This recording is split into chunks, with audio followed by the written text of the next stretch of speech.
Molten on YouTube has our next question. Look up pasteurization units and contact times.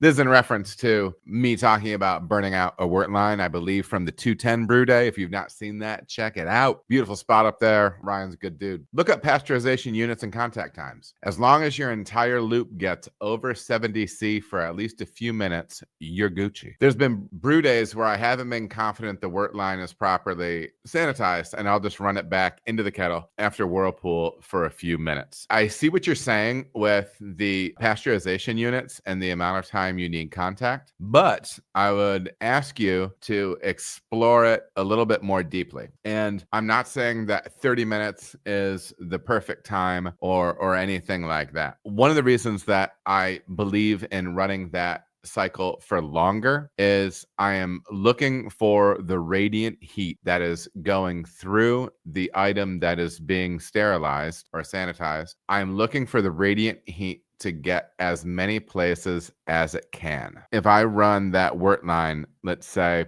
with 170-degree water for a few minutes, I don't know if I'm going to raise the temperature of all of the valves that are involved and all of some of the different components involved up to the level where I would feel comfortable. Now, if you've ever pulled apart a butterfly valve, and I've worked at a lot of different places, and there's been some places that have killer CIP practices. They have tools that I haven't had in any other brewery, and you have to replace a seat on a valve. So you take all the screws off, you pull it apart, you pull the seat out. I have always been disappointed by how disgusting the seat area of a valve is. That whole inner portion of it can get absolutely filthy. So one of the pluses of running that for longer is that you are allowing radiant heat to hit all of those places. And I will say that when you run that for a half hour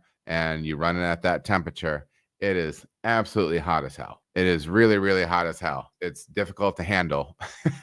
So you can take it off and let it cool for a little bit, or let it cool, or whatever, right? You do need to be careful with that. I'm concerned that with that couple minute contact time, that I'm not getting the radiant heat that I want all the way through all of the implements that are a part of my build out. Okay. So I think that the additional time allows that radiant heat to build, and it makes me feel better about that process. So that's why I do that. Appreciate the question, man.